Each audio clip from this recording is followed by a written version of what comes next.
आज 19 फेब्रुवारी 2025 शिवजयंतीचा उत्सव आमच्या कृष्णाई मंदिरामध्ये कृष्णाई भजनी मंडळात आमच्या मैत्रिणींच्या बरोबर आज साजरा करत आहोत। ज्यांचं नाव घेतलं की प्रत्येक मराठी माणसाची छाती अभिमानाने फुलते असे शिल्पकार आणि हिंदवी स्वराज्याची ज्यांनी स्थापना केली अशा छत्रपती शिवाजी महाराजांची आज जयंती आहे। झाले बहु होतील बहु, पण शिवाजीसारखा हा एकच अशी शिवबांना मी पहिल्यांदा मानवंदना देऊन त्यांच्याविषयी 4 शब्द सांगते। शिवाजी महाराजांच्या जन्माच्या आधी सगळीकडे निजामशाही आदिलशाही महाराष्ट्रात होती आणि सगळीकडे अन्याय आणि अंधकार पसरला होता। पण त्याच वेळी भवानी तुळजाईच्या कृपेने शिवनेरी गडावर 19 फेब्रुवारी 1630ला माता जिजाऊंच्या पोटी एक तेजस्वी हिऱ्याचा जन्म झाला। तो तेजस्वी वीर म्हणजेच आपले छत्रपती शिवाजी महाराज। त्यांच्या आईचे नाव जिजाऊ। त्या लहानपणापासूनच युद्धकलेत निपुण होत्या। त्यांच्यापासूनच महाराजांना हिंदवी स्वराज्य स्थापन करण्याची प्रेरणा मिळाली। त्यांचे वडील शहाजीराजे हे पण पराक्रमीच होते, पण माताजींचा त्यांच्यावर जास्त प्रभाव होता आणि त्यावेळेस त्यांनी स्वातंत्र्याची शपथ घेतली। त्यासाठी दादाजी कोंटे यांच्याकडे त्यांचे प्रशिक्षण चालू झाले। त्याच्यानंतर महाराजांनी शिक्षण घेता घेता त्यांना खूप मित्र मिळाले। हे मित्र म्हणजेच मावळे, त्यांचे नेताजी पालकर, बहिर्जी नाईक, बाजीप्रभू देशपांडे यांच्या खांद्याला खांदा लावून त्यांनी इतक्या लढाया जिंकल्या, अमाप खडतर कष्ट केले या स्वराज्यासाठी, पण शेवटी हिंदवी स्वराज्य स्थापन केलं। पहिल्यांदा त्यांनी तोरणागड जिंकला। त्याच्यानंतर महाराजांनी मागे वळून पाहिलेच नाही। पुरंदरगड, सिंहगड, प्रतापगड, पन्हाळगड असे अनेक किल्ले जिंकले। ज्याचे किल्ले जास्त तो राजा। त्यामुळं शिवाजी महाराज लवकरच हिंदवी स्वराज्याचं राज्य त्यांनी शिल्पकार झाले आणि मग महाराजांचं राज्य चालू झालं।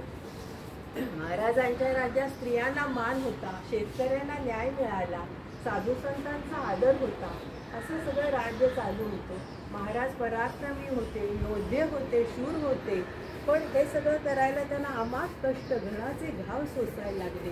त्यासाठी खूप चांगले लोक त्यांना भेटले, म्हणून हे यश त्यांनी मिळवलं। कुणाकरता त्यांनी हे मिळवलं तर समाजाकरता मिळवलं, स्वतःकरता नाही, स्वातंत्र्याकरता मिळवले। महाराज शूर त्यांच्या नावानं शत्रूसुद्धा सळा कापत असे। हे सगळे महाराजांचे अतिशय व्यक्तिमत्वाचे खूप गुण आहेत। ते योद्धे होते, चाणाक्ष होते, पराक्रमी होते, पण महाराजांच्यात एक मोठा गुण होता, ते म्हणजे ते खूप चारित्र्य संपन्न होते। स्त्री दाक्षिण्य त्यांच्याकडे खूप होते। त्याचा एक प्रसंग मी तुम्हाला सांगते। जेव्हा मराठ्यांनी कल्याण संस्थानावर हल्ला केला त्यावेळी कल्याण त्यांनी लुटलं, तिथून संबंध जड जवाहीर आणलं आणि तिथला जो सुभेदार होता अहमद मुल्ला, त्याला आणि त्याच्या मुलाला अटक केली आणि त्यांच्याबरोबर त्यांच्या सुनेलाही अटक केली। ती अतिशय अप्रतिम सुंदर होती, म्हणून ज्यांनी आबाजी महादेवानी जेव्हा तिला पाहिलं त्यावेळी त्यांना वाटलं की ह्या महाराजांसाठी हा उपहार आपण त्याला द्यावा, म्हणून त्यांनी तिलाही उचलून आणलं। मग महाराजांना वर्दी दिली की सगळ्यांना तिथं आणले। त्या स्त्रीला पण आणल्यामुळे महाराजांना आवडलं नाही, पण ते म्हटले तिच्यात काहीतरी वेगळे पण आहे। मग महाराज काहीच बोलले नाही। मग दुसऱ्या दिवशी दरबारात त्या स्त्रीला पण घेऊन या असं त्यांनी सांगितलं। मग ती कल्याणच्या सुभेदारची सून 2 दासींसह तिला तिथं आणलं गेलं। ती संपूर्ण अशी मुस्लिम वेशात होती, तिनं घुंगट परिधान केला होता आणि महाराजांना मुजरा करण्यासाठी तिनं आपला घुंगट बाजूला केला। त्यावेळी तिचं अप्रतिम असं सौंदर्य महाराजांनी पाहिले आणि महाराज काय उद्गारले असतील तर महाराज म्हणाले, आहा हा काय हे सौंदर्य, आमच्या माईसाहेब जर अशा सुंदर असत्या तर आम्हीही सुंदर झालो असतो। सगळा दरबार आवाज झाला।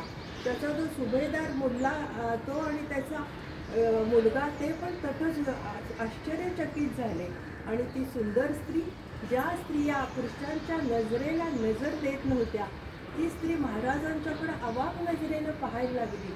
तिच्या डोळ्यात आदरानं आनंदाश्रू खूप आले, कारण 10 मिनिटापूर्वी ती भयकंपित झाली होती। आता आपल्या नशिबात काय येणार, कारण स्त्री ही त्यावेळी उपभोगाची वस्तू म्हणणं तसे, पण महाराजांनी तरी तिला आईचा दर्जा दिला. किती महान असतील ते. पण इतकं करून ते थांबले नाही, तर महाराज म्हणाले की या युवतीला, या सुभेदारच्या सुनेला आपल्या रिवाजाप्रमाणे साडी चोळी देऊन तिची आपल्या नवऱ्याच्या घरी मानाने पाठवणी करा. ती स्त्री स्तब्ध झाली, आदराने त्यांच्याकडे पाहू लागली. खरंच किती महान असतील महाराज हे. त्यामुळे तशी तिची पाठवणी केली. त्या सुभेदारला सुद्धा त्यांनी मारलं नाही, त्याची पण सुटका केली. त्यामुळे ते पण आश्चर्यचकित झाले. महाराजांच्या जीवनात इतके हे राजे वेगळे होते की त्यामुळे कवींनी हे गाणं केलं. अशीच आमुची आई असती सुंदर रूपवती, आम्हीही सुंदर झालो असतो बदले छत्रपती. खरोखर त्यांचा हा इतका मोठा गुण वेगळा आहे जो कुठल्या राजांच्यात नव्हता. हे राजे नर्तकी वगैरे ह्याच्यात मग्न होते, पण महाराजांनी स्त्रियांचा अशा प्रकारे त्याप्रमाणे आदर केला आणि स्त्री दाक्षिण्य दाखवलं. आणि असेच पुढं आणखी ते पराक्रमी होते. पण पुढं सुद्धा औरंगजेब पुढं पुष्कळ वर्ष जगला महाराज गेल्यावर. तो शत्रू असून सुद्धा त्याला स्वगत त्याचं आहे की त्यानं पण शिवाजीला आदर्श राजा हे आपल्या मुलाला सांगितलं की त्याला खूप वफादार माणसं मिळाली, म्हणून तो खरोखरच चरण छूने लायक था, वो बहुत बडा राजा था, असं त्याला आपल्या मुलाला सांगितलं. म्हणजे महाराज किती महान होते बघा. शत्रू सुद्धा त्यांचं गुणगान शेवटी गायला लागला. असे चाणाक्ष वीर शिवाजी महाराज होते. आणि त्यांच्याविषयी बाबासाहेब पुरंदराने एक लिहिलं होतं. त्यांचं भाषण मी एकदा ऐकलं होतं. तेव्हा ते म्हणाले होते की पुत्र असावा तर असा, राजा असावा तर असा, भाऊ असावा तर असा. असं खरोखर अलौकिक असे यांच्यामध्ये गुण आहेत. आणि सगळ्यांनी प्रत्येक मराठी माणसानं आज आपण जयंतीला ठरवलं पाहिजे की महाराजांचा आदर्श त्या राज्यकर्त्यांनी पण घेतला पाहिजे आणि आदर्श ठरवला पाहिजे. अशा श्रीमान योगी छत्रपतींना परत एकदा मानाचा मुजरा करून मी माझं छोटंसं भाषण संपवते. शिवाजी महाराज की जय.